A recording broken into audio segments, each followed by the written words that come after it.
ils ennuient dans ta vie et de problèmes qui te dépassent. C'est où sont les pères?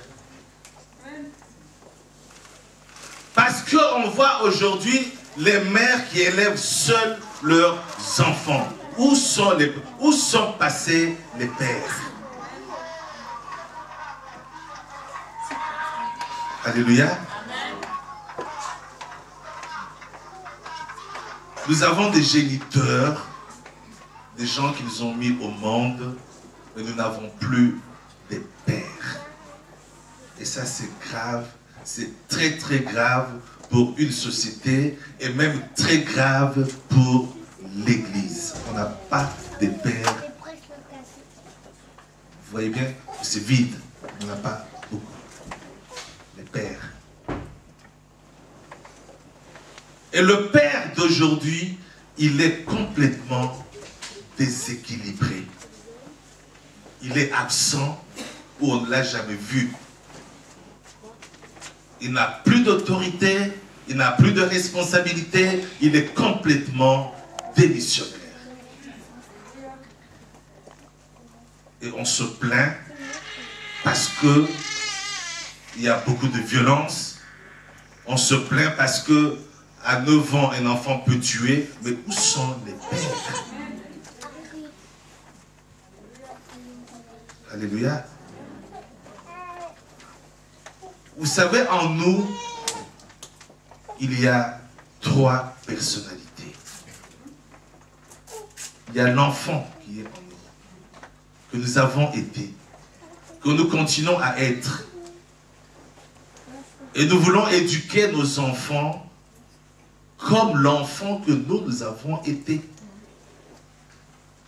J'ai été sage comme une image, mon enfant doit être sage comme une image, j'étais comme ceci, mais cet enfant, il ne me ressemble pas, et nous restons toujours enfants, même jusqu'à 80 ans.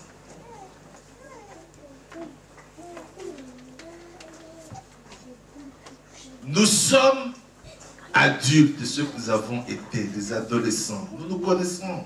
Aujourd'hui, quand nous voyons des jeunes, souvent, ils nous reflètent notre miroir, ceux que nous avons été. Oui, mais moi, je n'étais pas comme toi. Et on a peur que son adolescence soit comme le voyou que j'ai été.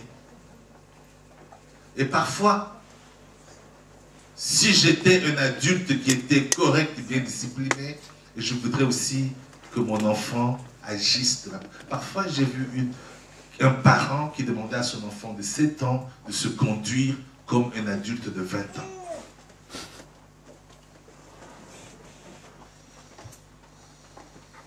Et nous avons aussi l'image du père qui nous a eus dans notre enfance. Je voudrais éduquer mes enfants comme mon père m'a éduqué. Mais qui étaient nos pères? Des gens qui ne connaissaient pas Dieu, très souvent. Des gens parfois qui étaient dans des pratiques occultes. Des gens qui confondaient l'autorité et l'autoritarisme. Moi, j'avais un père, quand il était assis au salon, j'attendais qu'il quitte le salon pour que je puisse rentrer à la maison. Tellement autoritariste. Alléluia. Et on n'arrive pas à équilibrer ce que j'ai été en tant qu'enfant, ce que j'ai été en tant qu'adulte, ce que j'ai été en tant que père. On n'arrive pas complètement à trouver l'équilibre dans tout cela.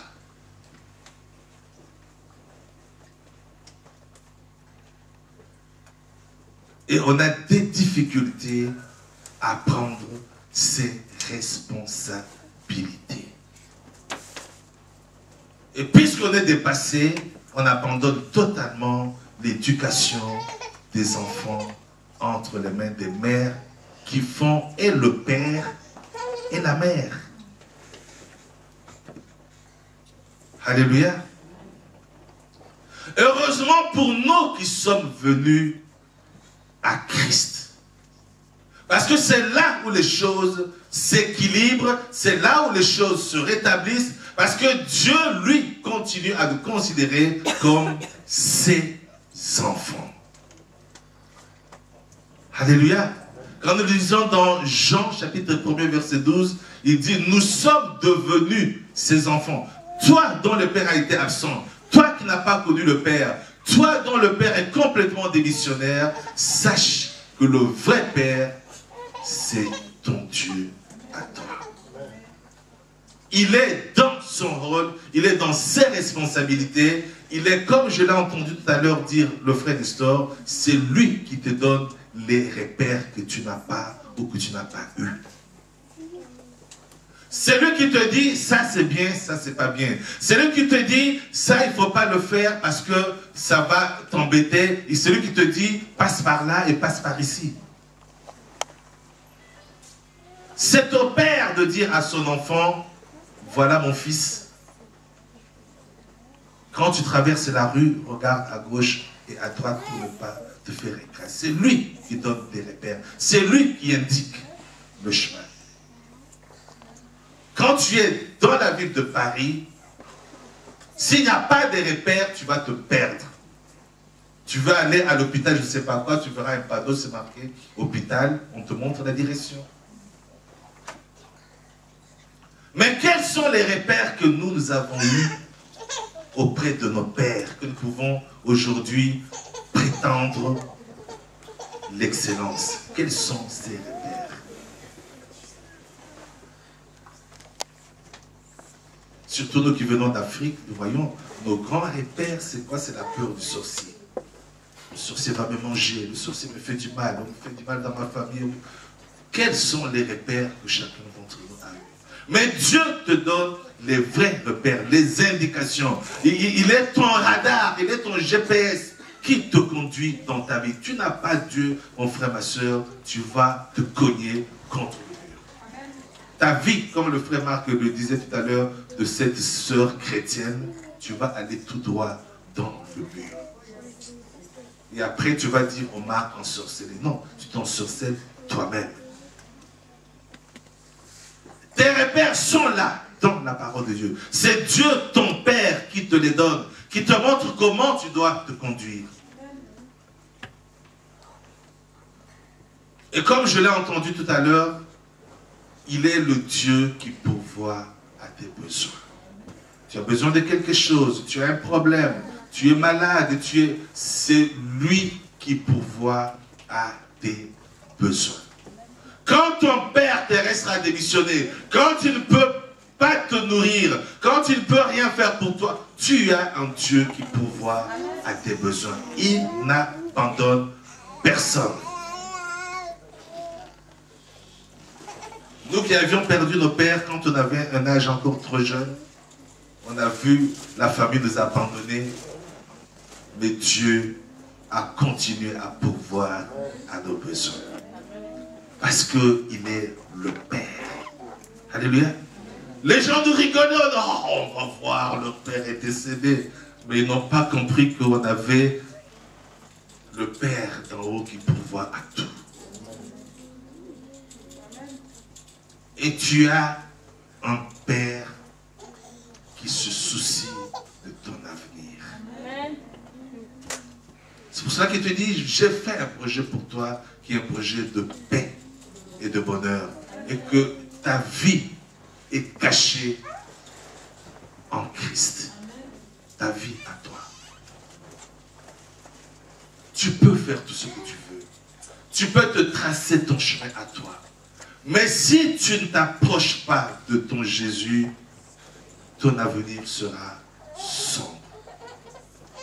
Nous nous sommes donné des avenirs. Tu termines tes études, tu as ton doctorat en je ne sais pas quoi, ta maîtrise en patati patata, et tu termines à faire de l'échafaudage. Alléluia. Ton avenir, c'est Dieu qui l'a déjà tracé, c'est Dieu qui connaît ton avenir. Nos pères terrestres, nous devons les aimer. Nos pères terrestres, gloire à Dieu, parce qu'ils nous ont fait venir dans le monde. Nos pères terrestres, gloire à Dieu, parce qu'ils ont pu faire ce qu'ils ont pu, mais ils sont terrestres et limités dans le temps. Il peut te prendre en charge pendant 2 ans, pendant 3 ans. À tes 18 ans, il va te dire d'abord, bye bye, mon petit, tu as tes 18 ans, va te débrouiller. Mais il ne sera pas là tout le temps pour toi. Il est mortel, il peut mourir aujourd'hui comme demain. Mais qui prend le relais? Lui, il ne prend même pas le relais, il est toujours là. Dieu, ton Père. Accroche-toi à ton Dieu, accroche-toi à ton Jésus-Christ, et que le respect que tu dois à tes pères, tu dois l'avoir. Mais, le plus grand, ton Père qui est au-dessus de tout, celui qui te donne des repères, qui pourvoit à tes besoins, celui qui prépare ton avenir, c'est ton Dieu. Gloire à Dieu, parce que il dit qu'il est notre Père. C'est un terme qui ne se prononce pas n'importe comment. Il pouvait se limiter pour dire il est le créateur de tout le monde. Il n'est pas le Père de tout le monde. Amen. Alléluia. Amen. Parce que beaucoup de gens disent, oui, nous aussi nous sommes des enfants de Dieu. Non, ce sont des créatures de Dieu. Dieu les a créés. Mais ces enfants, celui qui sont dans son intimité, celui dont nous parlons, parfois quand le frère Nestor et le frère Marc parlent, il y a des moments où on est obligé de rentrer dans leur profondeur spirituelle pour comprendre. Parce que c'est intérieur, c'est dans l'intimité, c'est quelque chose dont on n'arrive pas très bien à partager avec l'autre. Parce que c'est le Père, on vit une relation dont c'est difficile d'expliquer. Comme Paul qui disait, quand il a été enlevé en extase, il dit, j'ai vu des choses dont je ne peux même pas expliquer. Parce qu'il n'a pas des mots. Alléluia.